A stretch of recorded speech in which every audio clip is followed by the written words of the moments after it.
Welcome to the workshop. I'm Andrew with Watch the West. Today's the day that we look at some of my favorite Sea-Gull in-house movements in 3 different affordable watches.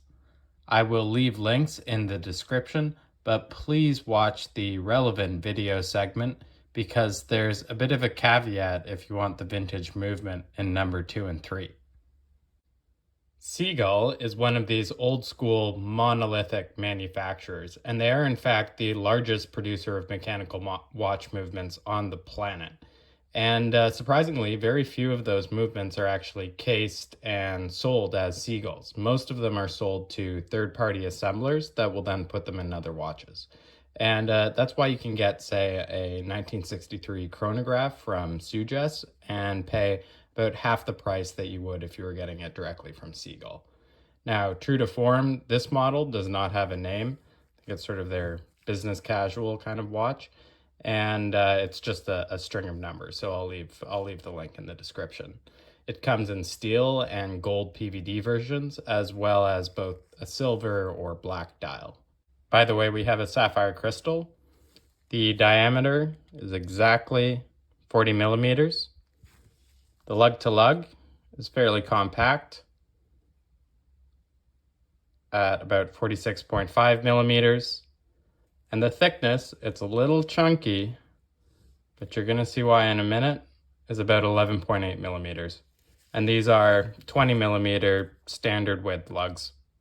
Different times, the mid-2000s. I once heard a guy refer to exhibition casebacks as the little black dress of watches, because everyone could admire it, but only you get to take it off at the end of the night. And oh yeah. Even luxury brands, it's very rare to find a movement that actually fills the case. This is the ST25, also the ST2500 from Sea-Gull. And it is naturally no date, because Sea-Gull also likes tossing big date complications on top of this. And you may have seen it in some pretty gaudy watches, and that's given what I was saying before about third-party assemblers.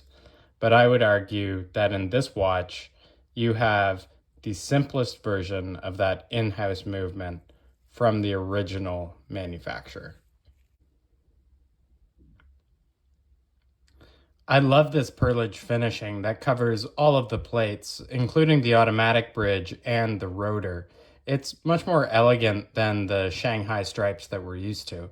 And interestingly, that texture is retained for the exterior of the movement, the automatic winding track. And if you look at the rotor in the center, we have a much larger pinion than you might be used to. So if you compare that to, say, the 2824 versus the 2892 from ETA, the 2892 has a much wider pinion, and that is in fact more stable, a bit more durable, but will lower the efficiency of the winding. But it's kind of neat to see here. In addition, you have, and this is because this movement was originally designed for an open heart, you in fact have a balanced bridge instead of the usual balanced cock. And that again adds a lot of durability to the movement. Now, a curious thing that you think, okay, maybe this is redundancy, it's more durability, but you're kind of scratching your head at it. It in fact has 2 click systems, which is ratchets to stop the barrel.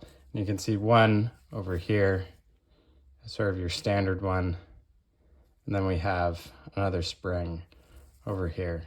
Back front, these hands are a major letdown. They are a basic pencil shape, and they don't really offer anything in terms of visibility. Literally any other dress watch hand, loomed or not, would have made a more compelling choice. I opted for the black dial to bring down that wrist presence, and for the longest time, I actually thought I made the wrong choice, this is a boring watch, but every time I wear it, it grows on me. For one, that matte black dial has a bit of vinyl record vibe going on, and I really like this inset polished metal ring to the dial, which is just a flourish that you don't typically see on these watches. I replaced the sort of generic croco print leather strap with this woven example from Hadley Roma, and I think it gives it a bit more texture. Next up is this blue label with a Sea-Gull ST5 movement. I'm 99% sure that this is not a vintage watch. Likely someone had leftover new old stock cases or maybe the factory tooling, and then they bought a bunch of this vintage movement.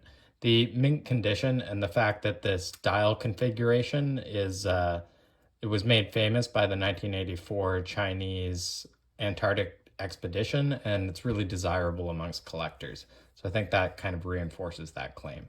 I will put the dimensions down below because I've actually measured this one for you already. And this is a true tonneau case, meaning barrel. And even though it's a 35 millimeter diameter watch, there's a lot of wrist presence, particularly with that polished surface.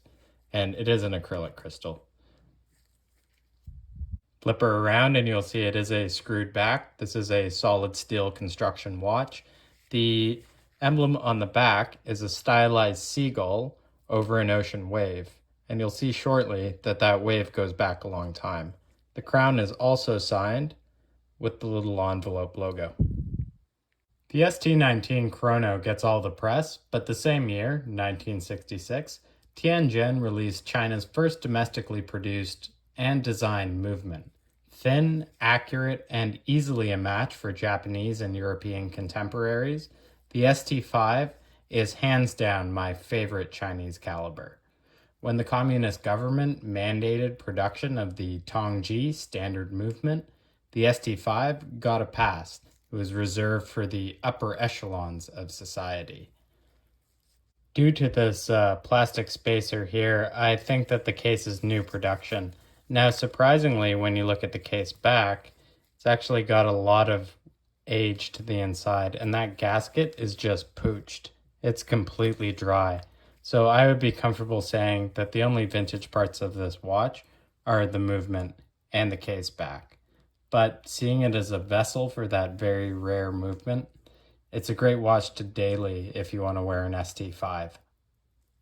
Almost back to the beginning, we'll end with this truly vintage Dongfang ST5 watch.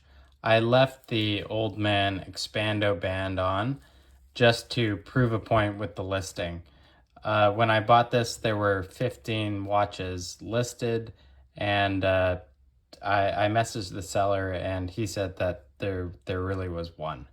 And I think basically if you order a vintage watch on Aliexpress and you're even the second order, the seller is probably just going to try and source a similar one for you. 19 millimeter lug, so I used the old Speedle strap here. That's kind of fitting because Speedle introduced these extendos that thankfully went out with the 80s, but the straps are still really nice. With the release of the ST5 movement, Tianjin factory rebranded its Wu Yi watches as Dongfeng, meaning east wind. That's where we get the wind-blown wave on the back of the case, and instead of the seagull, we have Dongfeng in Chinese characters. That's mirrored on the crown. Okay, lol, dong. Very funny, but it's not the reason they rebranded to Sea-Gull. Dongfeng is actually the name of China's intercontinental ballistic missile program, so maybe not the best choice when you're trying to sell to an international market. Still, the Sea-Gull design language is present throughout, though the seconds hand has faded to a really nice peach color. This modified tonneau case is very common in vintage Chinese mechanical watches, often abbreviated as VCMs. You can see it's very similar to the blue label at just under 35 millimeters. The lug to lug is again a bit over 43 exactly, and the thickness, this one was a little bit thicker, or thinner, sorry, at 10.5. Instead of a plastic movement holder, we have a metal dust cover, much more classic. And behind you have a period correct, undecorated ST5 movement. And one thing I like double checking here is the screws. So you really want to make sure that both that they're the same in form and that they have similar wear. With that in mind, I'm curious about this little guy on the ratchet. Maybe it's the heat treatment, maybe it's the polishing, but he's almost blued. And I would love to tear this movement down and really get to the bottom of that, but we will save that for another day. I love boring watches because it's what's inside that really counts. If anything, I hope you look at these movements because they are a real pleasure to own. I will see you next week, and thank you for watching. This is Watch the West.